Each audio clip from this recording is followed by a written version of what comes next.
Una mamá condujo a su hijo para que hiciese su primera confesión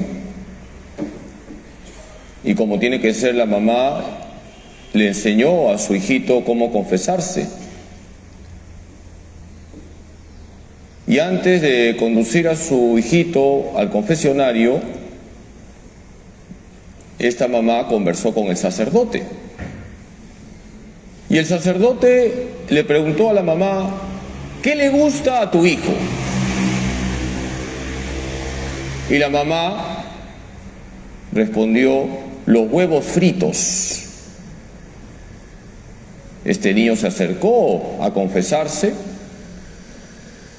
y el sacerdote, luego de escuchar a este niñito, le puso como penitencia que se coma un huevo frito. ¿Por qué? Porque quería darle una gran lección. La confesión no es una tortura. La confesión es profundamente liberadora. Por si acaso, yo no pongo esas penitencias. Mis penitencias son que se vayan de rodillas a la plaza de armas. Y ese niñito creció y llegó a ser un santo sacerdote. Estoy hablando de San José María. Él mismo cuenta cómo fue su primera confesión. Y por eso San José María amaba el sacramento de la confesión. Queridos hermanos, el encuentro con Jesús es profundamente liberador. Hoy vamos a aprender una cita bíblica que está en la segunda lectura, Gálatas 5:1. Para ser libres nos ha liberado Cristo. ¿Qué dice Gálatas 5:1? Para ser libres nos ha liberado Cristo. Pon a Jesús en el primer lugar de tu vida y vas a ser libre. Y esto, queridos hermanos, implica cuidar tres relaciones que están en el Evangelio de hoy: la relación con la familia, la relación con los extraños y la relación con la plata. Poner a Jesús en el primer lugar de mi vida implica cuidar mi relación con mi familia, con los extraños y con la plata. Comencemos por la relación con la familia. Vamos a la primera lectura. Elías unge como profeta a Eliseo, por orden de Dios.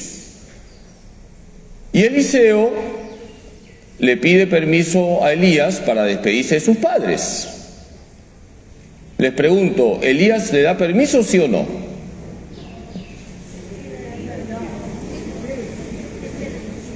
Han estado dormidos. Vuelvo a preguntar, ¿Elías le da permiso a Eliseo para despedirse de sus padres, sí o no? Sí, anda a despedirte de tus padres. El otro domingo voy a colocar una cafetera afuera. Ahora vamos al Evangelio. Se acerca a Jesús una persona y le dice: te voy a seguir, pero deja que vaya a despedirme de mi familia. Y Jesús no le da permiso. El que coge el arado y mira hacia atrás no vale para el reino de los cielos. Jesús es muy exigente. Con lo cual, Jesús no nos está diciendo que no amemos a nuestra familia. Por supuesto, hay que amar a nuestra familia. Hay un cuarto mandamiento. ¿Cuál es el cuarto mandamiento? Honrar a nuestros padres. Y también hay que vivir correctamente el matrimonio. Pero hay que colocar siempre a Jesús en el primer lugar. El esposo tiene que amar a su esposa en Cristo Jesús. La esposa tiene que amar al esposo en Cristo Jesús. Los padres aman a sus hijos en Cristo Jesús. Los hijos aman a sus padres en Cristo Jesús. Jesús siempre primero. Primero es Jesús, luego la familia. Y se ama a la familia en Cristo Jesús, no de cualquier manera. Por eso tenemos que preocuparnos por la salvación de nuestros familiares. Un padre de familia tiene que preocuparse por la salvación de sus hijos. Eso significa amar en Cristo Jesús. Queridos hermanos, la relación con nuestra familia tiene que estar marcada por la primacía de Cristo en mi vida.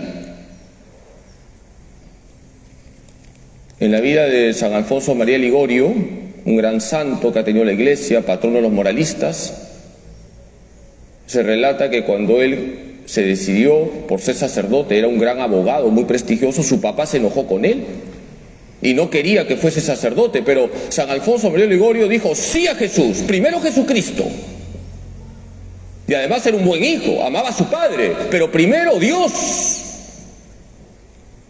Queridos hermanos, siempre primero Jesús. Y cuando tú colocas a Jesús en el primer lugar de tu casa, todo está en orden. Porque si tú colocas a Jesús en el primer lugar de tu familia, rezas por tu familia, tratas bien a tus familiares, los aconsejas, los corriges, te preocupas de ellos. La segunda relación que quisiera mencionar es la relación con los extraños. Hoy hemos escuchado en el Evangelio cómo Jesús y sus discípulos pasan por zona de samaritanos. A ver, les pregunto, ¿los recibieron bien o los recibieron mal? Los recibieron mal, ya se despertaron. ¿Y qué pasa con Juan y Santiago? ¿Se quedan tranquilitos? No. Fíjense qué carácter tan complicado que tenían. Señor, ¿quieres que mandemos que baje fuego del cielo y que los queme? Juan y Santiago querían hacer chicharrón con los samaritanos. ¿Y Jesús qué hace con Juan y Santiago? Los regañó. Quien sigue a Cristo tiene que vivir la caridad fraterna. Hoy hemos escuchado también en la segunda lectura cómo San Pablo nos dice, no se estén devorando los unos a los otros. Si tú eres de Cristo, la relación con los extraños tiene que estar marcada por la caridad. Queridos hermanos, basta ver el tráfico de Lima para darnos cuenta que no somos una sociedad cristiana. Uno escucha insultos, groserías. Es verdad que hay personas que manejan mal, pero erradiquemos los insultos. O basta contemplar lo que pasa en el mundo de la política.